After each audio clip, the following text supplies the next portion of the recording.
Good morning student. आज हम discuss करेंगे chapter second page number 25 compounds. A compound is a substance composed of the two or more elements chemically combined with one other is a fixed proportion. Compound हमारे ऐसे substance हैं जो to or more element से जुड़कर बने होते हैं बल्कि और केमिकली कंबाइन होते हैं। ठीक है, ये कंबाइन कैसे होंगे? केमिकली, मतलब इनमें केमिकल बॉन्ड्स बनते हैं, फिर ये आपस में कंबाइन हो जाते हैं, लेकिन इनकी प्रोपोर्शन फिक्स होगी। देखिए, जैसे अगर हम दो एलिमेंट्स को मिक्स कर रहे हैं और उनसे कंपाउंड बना रहे हैं तो उनकी प्रोपोर्शन फिक्स होगी।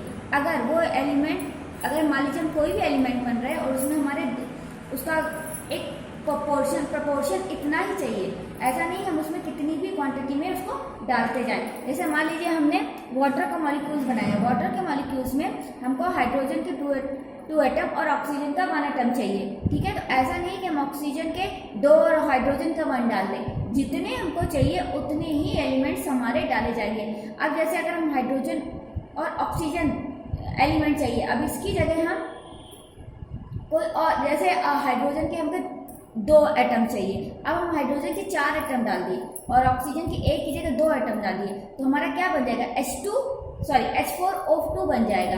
तो हमारा वाटर नहीं बनेगा। तो एक फिक्स प्रोपोर्शन में चाहिए, अगर जितने हमको चाहिए उतने ही चाहिए, ऐसा नहीं कि अपनी मर्जी से कितने भी एटम, कितने भी एलिमेंट्स उसमें डाल दें। तो कंपाउंड्स में एक फिक्स्ड प्रोपोर्शन में और केमिकली ये कंबाइन होते हैं और 2 और मोर देन 2 से एलिमेंट्स आपस में कंबाइन होकर हमारे कंपाउंड बनाते हैं। तो हम कह सकते हैं कंपाउंड, जो हमारे कंपाउंड्स होते हैं वो एलिमेंट से फॉर्म होते हैं। Activity 2.10. Divide the class into the 2 groups. Give 5 gram of the iron filling and the 3 gram of the sulfur powder in a China dish to both the groups. Group A, mix and crush with filling and sulfur powder. Group B, mix and crush with filling and the sulfur powder. Heat the mixture strongly till red hot. Remove from flame and let the mixture cool. अभी हमने क्या किया? Class को 2 groups में divide कर दिया। First group को हमने दिया 5 ग्राम ऑफ आयरन की फिलिंग दी और 3 ग्राम ऑफ सल्फर पाउडर दिया, उन चाइना डिश में दोनों को दिया। ठीक है, उन ग्रुप ए से हमने कहा कि इसको मिक्स करके क्रश कर दीजिए। क्रश करना मतलब उसको पूरी तरह से टुकड़े टुकड़े में कर देना। ठीक है, क्रश करना, पीस देना उनको, बिल्कुल क्रश करने को हमने कहा आयरन फिलिंग और सल्फर को।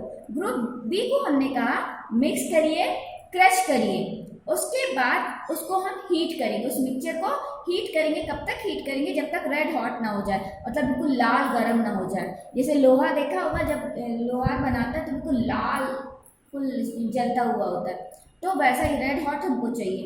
उसके बाद फ्लेम से हम उसको हटा लेंगे और मिक्सचर को कूल होने देंगे। अब group A and group B के हम ऑब्जर्वेशन देखेंगे। Check for the magnesium in the material obtained. Bring a magnet near the material and check if the material is attract toward the magnet. Compare the texture and the color of the material obtained by the group.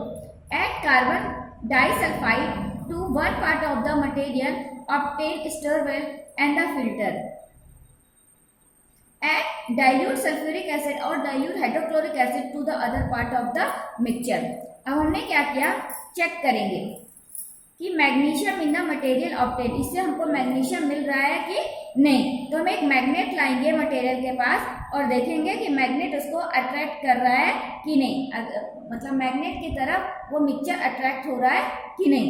उसके बाद हम उसका texture मतलब होता है touch करने पर वो कैसा दिख रहा है। ठीक है, स्मूथ है, रफ है, तो टेक्सचर वो होता है। उसका कलर देखेंगे, टेक्सचर देखेंगे, ग्रुप से हमको कैसे मिला है।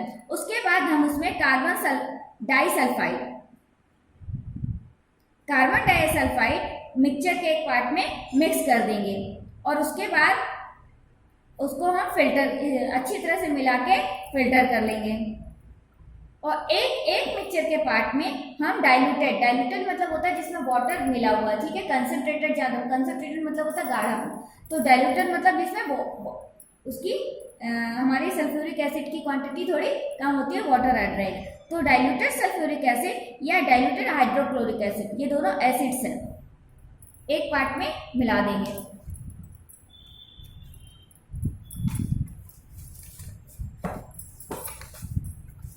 Then the material obtained no teachers supervision it necessary for the activity. देखिए हाइड्रोक्लोरिक एसिड और सल्फ्यूरिक एसिड हमारे जो एसिड्स हैं, एसिड अगर आपकी बॉडी में गिर जाए, हाथ में गिर जाए तो आपको हार्म कर सकता है, इसीलिए इसमें कहा गया है टीचर की सुपरविजन में काम करना।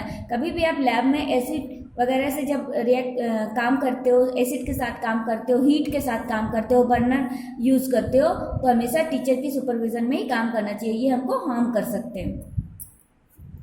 Perform all the above steps with both the elements iron and the sulphur separate. अब हम इससे आयरन और सल्फर को सेपरेट कर लेंगे। Now answer, did the material obtain by the two groups look the same? Which group has obtained a material with magnetic property? Can we separate the component of the material obtained? On adding dilute sulfuric acid or dilute hydrochloric, did both the groups obtain a gas? Did the gas in the both the case smell the same? अब हम देखेंगे कि जो हमको material मिला दोनों group से, दोनों एक जैसे दिखने में है, किसमें मैग्नेटिक प्रॉपर्टी है, मतलब कौन मैग्नेट से अट्रैक्ट होते हैं, दोनों को क्या उनके कंपोनेंट्स को अलग कर पाए हैं, ठीक है, हाइड्रोक्लोरिक और या फिर जब हमने सल्फ्यूरिक एसिड डाला तो दोनों ग्रुप में क्या गैस निकल रही है, ऑब्टेन हो रही है, और गैस अगर निकल रही है तो उसकी स्मेल कैसी है। The gas obtain bye group A is hydrogen. हमने ग्रुप ए से जो हमको मिली थी वो हाइड्रोजन। ग्रुप में हमने क्या किया था, आयरन फिलिंग और सल्फर को क्रश कर दिया था, तो हमको यहाँ पे और उसमें क्या हमने ऐड कर दी थी, कार्बन डाइसल्फाइड। ये देखिए कार्बन डाइसल्फाइड किया था, और उसके बाद एक मिक्सचर में हमने सल्फ्यूरिक एसिड और nitric acid hydrochloric acid add किया था। तो जो हमने ग्रुप ए से हमको क्या मिली, hydrogen gas. Hydrogen gas colourless होती है, उसका कोई कलर नहीं होता, ओडरलेस, ओडरलेस मतलब स्मेल नहीं होती, और कंबस्टिबल होती है मतलब जलने में हेल्प करती है, ठीक है। तो हमारी जो ग्रुप ए से जो हमको गैस मिल रही है वो हमारी हाइड्रोजन गैस है, उसकी प्रॉपर्टीज है colourless, odourless and combustible. It is not advise to do the combustion test for the hydrogen in the class. लेकिन अगर हमको मालूम है कि कंबस्टिबल है तो साइंस क्या बोलता है, प्रूफ करो। हम ऐसे आप बोल दोगे हम नहीं मानेंगे, तो बोल रहे हैं कि कंबस्टिबल है तो क्या आपको कंबशन टेस्ट करना चाहिए? नहीं, हमको क्लास में कंबशन टेस्ट नहीं करना चाहिए क्योंकि उससे आग लगने का खतरा होता है, ठीक है। तो हम कंबशन टेस्ट नहीं करेंगे हाइड्रोजन के लिए। The gas obtain bye group second is hydrogen sulphide. हमको जो ग्रुप सेकेंड से मिली है वो हाइड्रोजन सल्फाइड मिली है, वो भी हमारी कलरलेस है, लेकिन उसकी स्मेल होगी रोटन एग, उसकी स्मेल ऐसी लगेगी जैसे सड़े हुए अंडे हो, ठीक। तो ग्रुप ए से हमको हाइड्रोजन गैस मिली जिसकी प्रॉपर्टी क्या है, जिसमें हमने क्या किया था, हीट नहीं किया था, आयरन फिलिंग और सल्फर को मिक्स करके हीट नहीं किया था, लेकिन दूसरे वाले को हमने हीट किया था, तो उसमें वहां पर और उसके बाद सेम वो की थी, तो हमको उसमें क्या मिला था, हाइड्रोजन सल्फाइड गैस मिली है जो कि कलरलेस है, लेकिन स्मेल उसकी सड़े हुए अंडे जैसी है।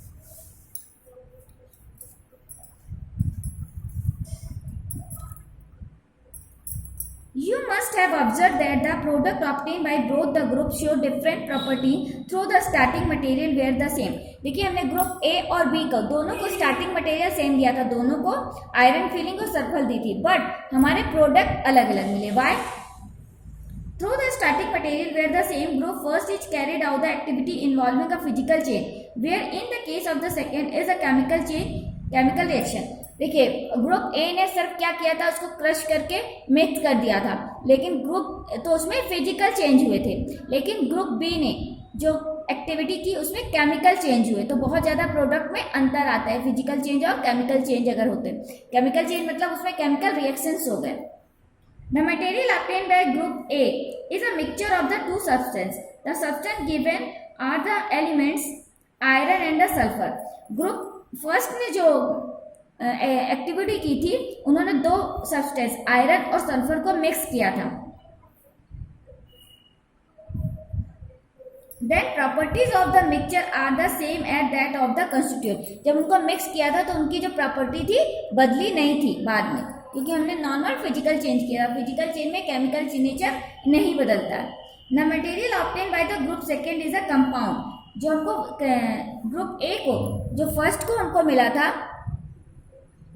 वो हमारा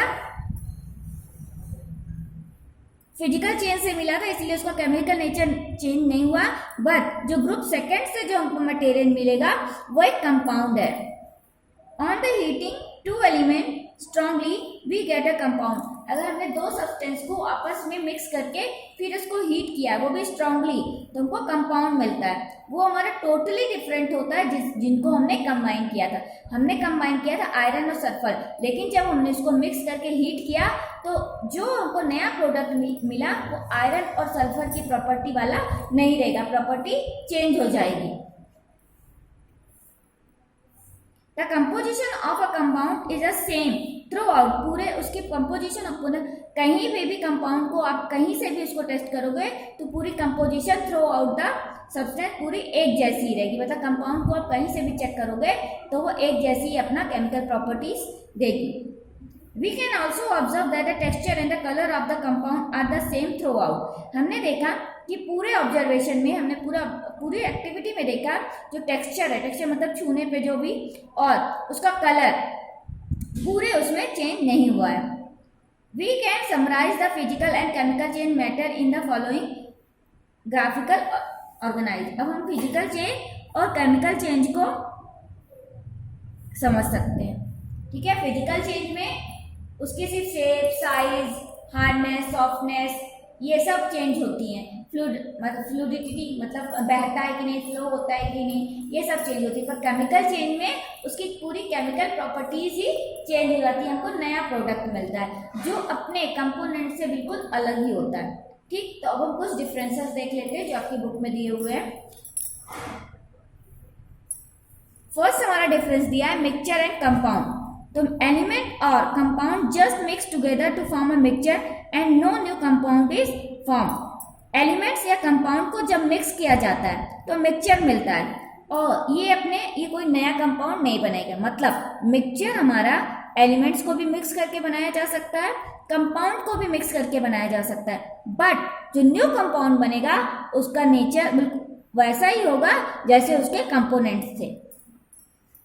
कोई न्यू कंपाउंड हमारा यहाँ नहीं फॉर्म होगा। बट कंपाउंड्स में एलिमेंट्स आपस में मिक्स होते हैं और रिएक्ट करते हैं और न्यू कंपाउंड बनाते हैं, तो न्यू कंपाउंड हमारा फॉर्म हो जाएगा और उसकी जो कंपोजिशन से वो मैच नहीं करेगा। जो न्यू कंपाउंड है उसका केमिकल नेचर अपने कंपोनेंट से अलग होगा।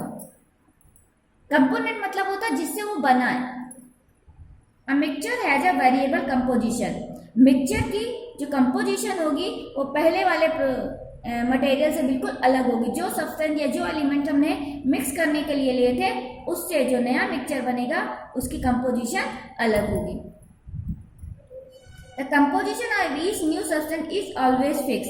जो कंपोजिशन होगी वो नए सब्सटेंस की हमेशा फिक्स रहेगी, इसमें बदल सकती है। अब जैसे एक नॉर्मल सी चीज मान लीजिए, हमको क्या बनाना है, हमने क्या किया, मिक्सचर बनाया। मिक्सचर में क्या डाल दिया, मिट्टी डाल दी, थोड़ा सा स्टोन डाल दिया, सैंड डाल दिया, ठीक है, एक मिक्सचर बन गया। इसमें हमने 3 एलिमेंट्स ले लिए, सॉइल, सैंड और स्टोन, छोटे छोटे से।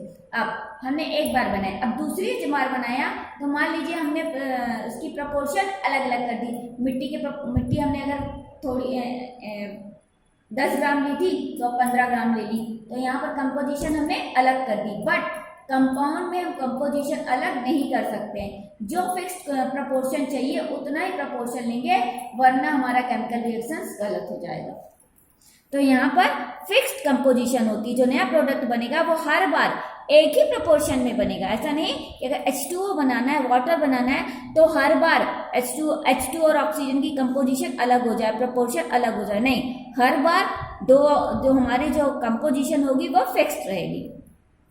A mixture show the property of the constituent substance। जो मिक्सचर की प्रॉपर्टी होगी वो अपने जिससे वो बना हुआ है उन्हीं सब्सटेंस की केमिकल नेचर वो बताएगा। जो केमिकल नेचर उसके रिएक्टेंट का था वही उसके प्रोडक्ट का होगा। बट जो कंपाउंड में जो न्यू सब्सटेंस बनता है वो पूरी तरह से केमिकली चेंज होता है। The constituent can be separate Fairlie easily by the physical method. Physical method से हम इन मिक्सचर के कॉन्स्टिट्यूएंट को अलग कर सकते हैं। मतलब जैसे हमने आपको बताया, हमने एक मिक्सचर क्या बनाया था, सॉइल, सैंड और स्टोन का। तो हम उनको हैंड पिकिंग से अलग कर सकते, पहले स्टोन को अलग कर दिए, फिर सीविंग करके हमने सैंड अलग कर ली, ठीक है, मोटे मोटे और बहुत पतली सी। तो अब हम जब थोड़ी तो सैंड अलग हो गई तो हमको लास्ट में सॉइल मिल जाएगी। तो इस तरह से हम नॉर्मल फिजिकल मेथड से उसके कॉन्स्टिट्यूएंट्स को अलग कर सकते हैं, बट कंपाउंड में नॉर्मल फिजिकल मेथड से हम अलग नहीं कर सकते। उसके कंपोनेंट्स को हमको केमिकली ट्रीटेड करना पड़ेगा, उनको केमिकल मेथड्स यूज करने पड़ेंगे अगर हमको उनको सेपरेट करना है। नेक्स्ट डिफरेंस आया हमारा पेज नंबर 27 में, एलिमेंट्स और कंपाउंड। एलिमेंट और कंपाउंड में क्या डिफरेंट होता है? First, can not be broken down into simpler substance. मतलब एलिमेंट हमने आपको बताया था ना बेसिक यूनिट्स है, तो एलिमेंट्स को और ब्रेक डाउन नहीं किया जा सकता, बट कंपाउंड जो एलिमेंट से मिलकर बने होते हैं तो कंपाउंड को क्या ब्रेक डाउन कर सकते हैं। Have fixed composition can be broken down into the element by the chemical or the electrochemical reaction। हम केमिकल या इलेक्ट्रोकेमिकल रिएक्शन से कंपाउंड को ब्रेक डाउन कर सकते हैं। Example are the elements are copper, oxygen, iron, hydrogen, mercury. But the compound के example है हमारे वाटर, मीथेन, शुगर, सॉल्ट। इसमें देखिए दो या दो से ज्यादा एलिमेंट्स मिक्स हो रहे हैं, जैसे वाटर में हाइड्रोजन ऑक्सीजन, मीथेन में कार्बन हाइड्रोजन, शुगर में कार्बन हाइड्रोजन ऑक्सीजन, ठीक है, और सॉल्ट में सोडियम और क्लोरीन। तो ये हमारे कंपाउंड है। अब देखिए हमारे मिक्सचर दो टाइप के हो गए, प्योर सब्सटेंस भी हमारे 2 टाइप के हो गए, एलिमेंट्स और कंपाउंड। हमारे मिक्सचर भी 2 टाइप के हो गए, होमोजेनियस, हेटेरोजेनियस। ये होंगे यूनिफॉर्म कंपोजिशन, इनकी कंपोजिशन पूरे सोल्यूशन में या पूरे मिक्सचर में एक जैसी होती है, इनकी पूरे मिक्सचर में एक जैसी कंपोजिशन नहीं होगी, कहीं ज्यादा और कहीं कम। एग्जाम्पल इसके हैं sugar in water, sugar solution, salt solution, sulphur in carbon disulphide के साथ सल्फर को मिक्स किया जा सके, वाटर को अल्कोहल में मिक्स किया जा सके, तो इन सब की यूनिफॉर्म कंपोजिशन सेम रहेगी। बट जैसे सैंड एंड सॉल्ट को मिक्स कर दिया जाए तो कहीं सैंड ज्यादा होगी, कहीं सॉल्ट ज्यादा होगी, तो इनकी यूनिफॉर्म कंपोजिशन नहीं रहेगी, ठीक है। सॉल्ट और शुगर को मिक्स कर दिया जाए, हमने सॉल्ट और शुगर को मिक्स किया तो कहीं पे सॉल्ट ज्यादा रह गया, कहीं पर शुगर ज्यादा रह गई। उसके अलावा वाटर को ऑयल में मिक्स कर दिया तो देखिए ऑयल ऊपर ही ऊपर रहेगा और वाटर नीचे रहेगा, तो यूनिफॉर्म कंपोजिशन हमको नहीं मिलेगी। अगर हम उसको ऊपर वाला लेंगे तो ऊपर में ऑयल ज्यादा रहेंगे और नीचे से अगर हम लेंगे तो हमें वाटर ज्यादा मिलेगा, तो यूनिफॉर्म कंपोजिशन नहीं है। तो ये हमारे डिफरेंस है, इन डिफरेंसेस को आप जरूर याद कर लीजिएगा, ये एग्जाम में डिफरेंसेस जरूर आते हैं।